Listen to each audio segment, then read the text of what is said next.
How to start painting portraits of children with watercolors. In this video, I will show you one exercise that helped me to improve.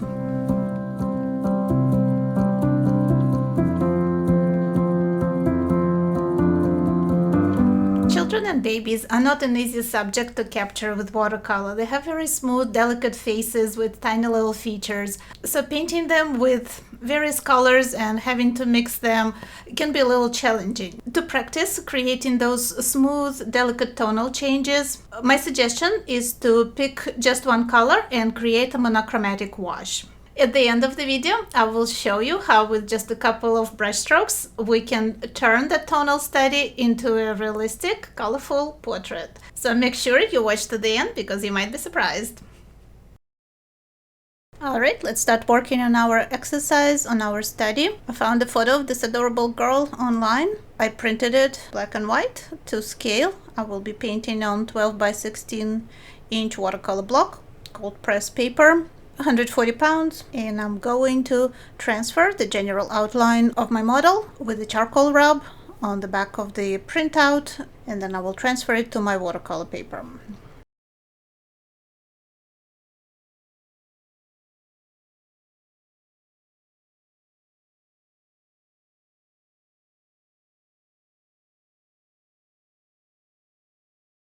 Alright, this is done.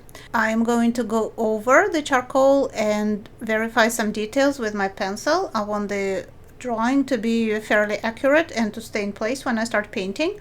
I will be using just one color. It's going to be Indigo by Daniel Smith. My goal will be to practice applying a smooth wash, especially on the face, with subtle tone variations. That's the main purpose of this exercise, to prevent myself from going overboard with the details, at least at the early stage, and to really concentrate on tonal relationships and not on separate features in her dress and her bow. I am going to turn my reference and my painting upside down.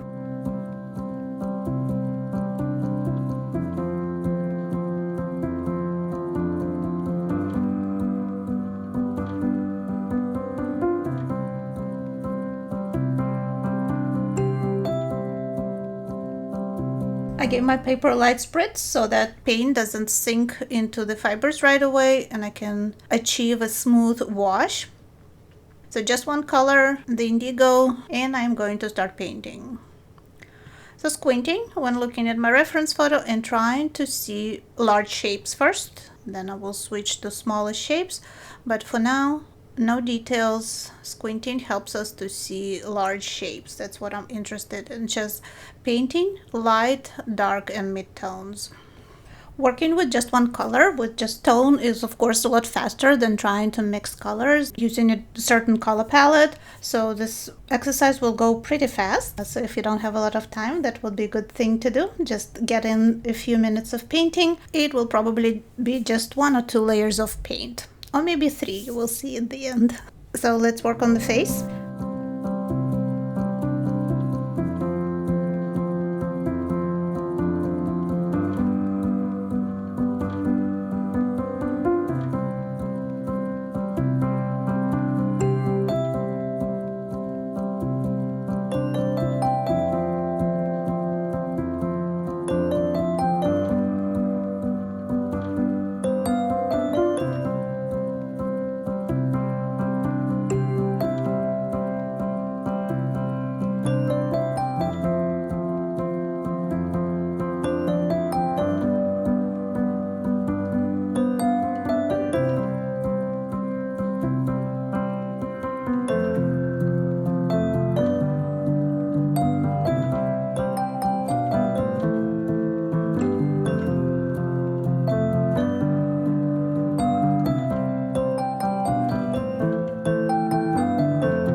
I am working really hard to capture all those tiny little tone variations, little shadows that she has on the face without creating hard edges. The only hard edge I see on her face is that cast shadow from her bow that will have a defined edge, but basically everything else is very, very soft.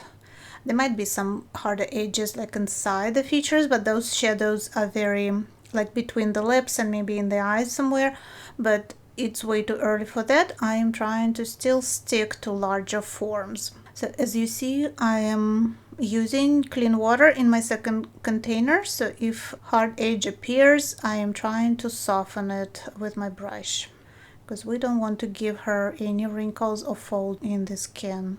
That really ages the model if that happens. I'm using my Chinese brush. I like it because it holds quite a bit of paint and water while maintaining a very pointy tip. For those tiny little features on this girl, I really need a small brush. If you just have a small brush with fairly good spring in it, that will work too. Some of the brushes I thought I could use like a liner brush or a rigger brush for small details, but it's way too floppy. It doesn't give you any control. It's good for other purposes, but not for portrait painting.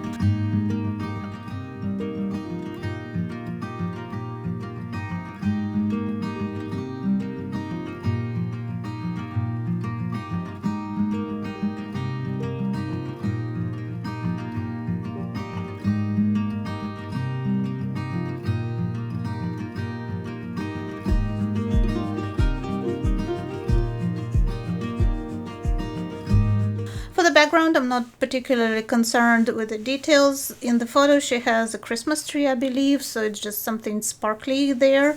I'm just going to create some texture with my brush and not worry about the background even. It's not critical for this study.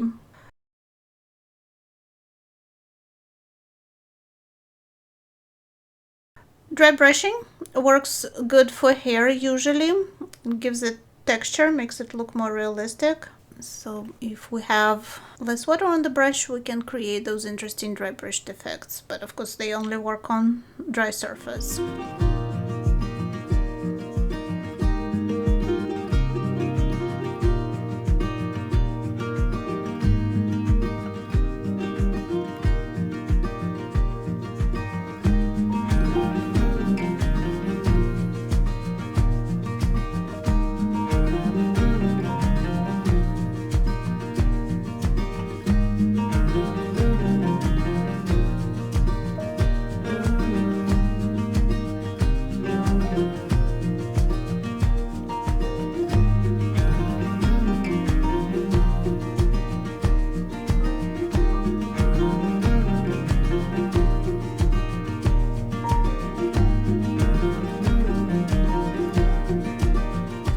To hint at her bow here in her hair.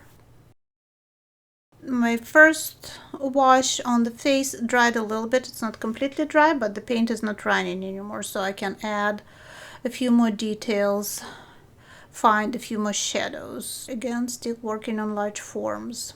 I find it hard to add small details when working upside down, so I will turn the painting right side up in just a second and continue working on it.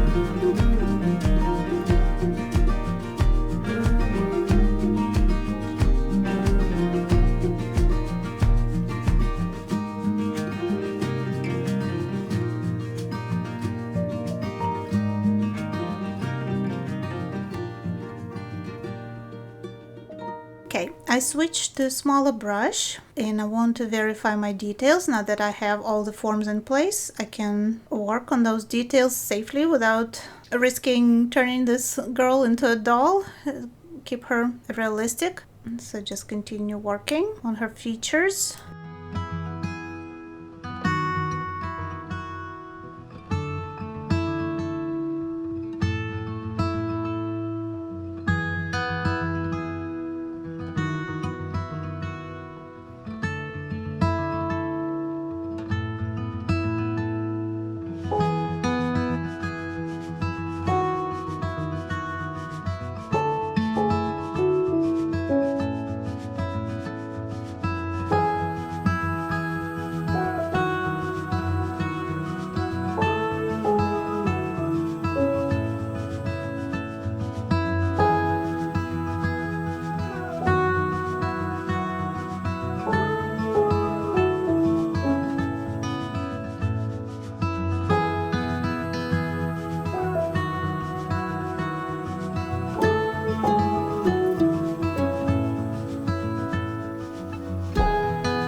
her dress is not dark enough. If we compare the tone on the face and on her dress, some of the areas on the dress are the darkest darks, so let's add even more paint there.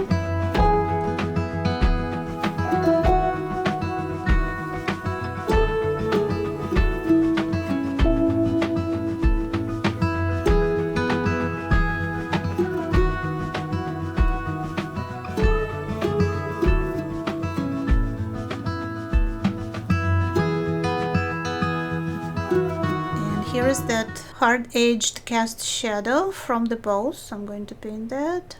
I think it needs to be connected to the shadow in the eye. It's always a good idea to connect the shapes that you're painting into groups. I know her eyes look funky. They don't looks like she's squinting, but I'll get to that in a second. I'm still trying to improve that wash that I have on the face because I see some darker areas, but I have to be careful applying them not to create those hard edges.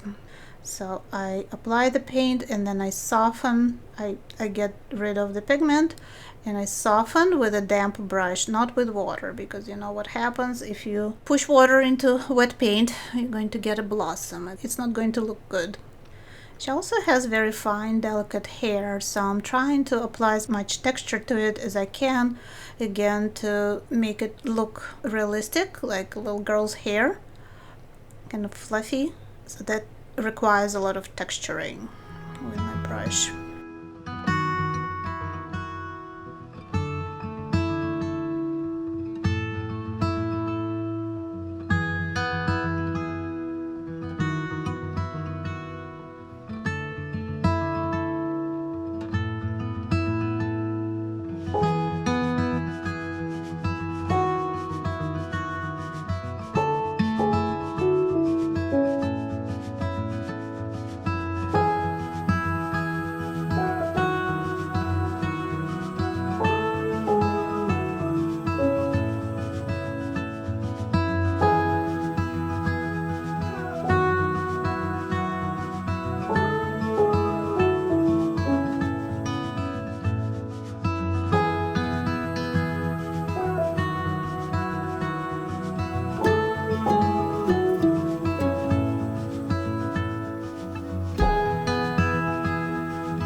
On the dress.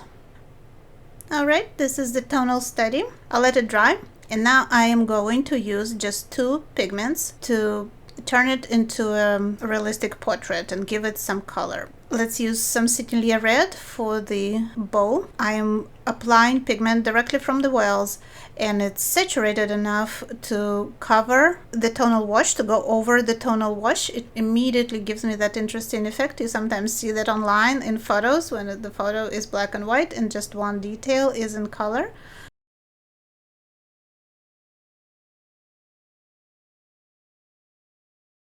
So that's kind of interesting. Let's see what else we can do. I forgot to work on her ear for some reason, so I'm going to add some details there. Go back to my Undigo. Sometimes when we paint, we get so concentrated on one thing. Like I was trying to get her face right, I forgot the ear.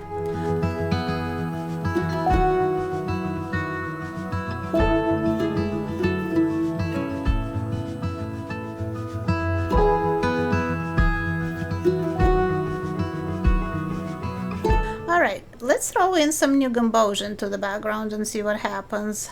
I'm applying it to the areas where I left white paper. I think that makes the painting look a lot more festive, like there is some candlelight maybe in the background.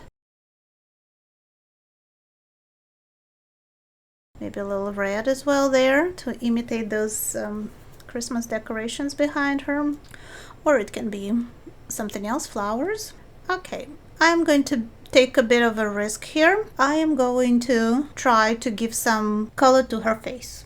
The tonal study turned out pretty good. I'm happy with it, but she looks very pale, so I want to make her look like a real girl. And I'm sorry the camera didn't catch it. You can't really see it, but what I'm doing, I'm mixing new Gumboge with Sennelier red, and I'm creating a transparent wash there on my palette. and I'm going to apply it to the girl's face. I'm taking a bit of a risk here, but I'm hoping in the end it will pay off and my painting will look better. So very, very transparent mixture of New Gumboge and Sennelier red gives me a fairly realistic skin tone for this girl. This combo works well for fair skin. Maybe a little more red on her cheeks. Again, I'm making sure the wash is very transparent. Maybe give a little color to her lips, and it always looks good to apply a little bit of pink on the nose because we have a lot of blood vessels there, and it will be warmer in general no matter the skin tone because it's the most protruding part of the face along with the cheeks, so putting a little bit of warmer tone there always makes the face more three-dimensional. Slightly more intense mixture for her hair.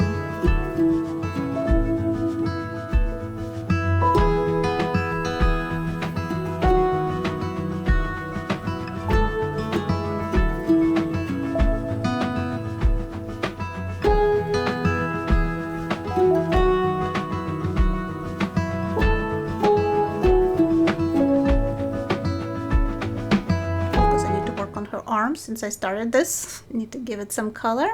Alright, of course we need to bring back the highlights. I couldn't get all her fine strands of hair with my brush, so I'm using a small dagger brush and white gouache to apply even more texture to her hair, to paint on those little flyaway strands of hair that she has.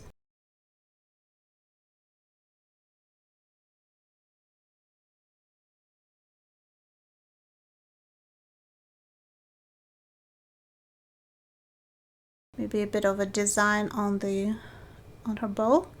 Correct a few things, like that ear that I forgot. So there will be a highlight there where the light hits it.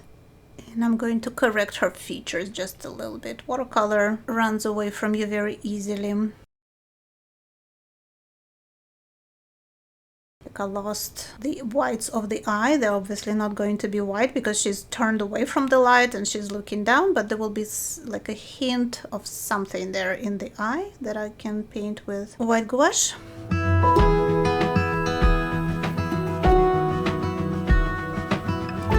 Correct the other white that's further away from us.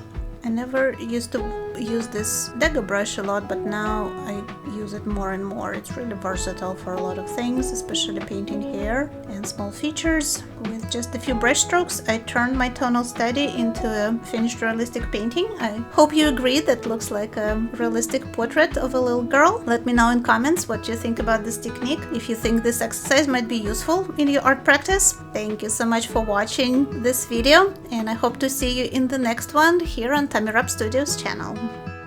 Help other artists to see this video by liking or sharing it. To see future videos, subscribe and click the bell button to be notified when they're published. Thanks again and stay creative!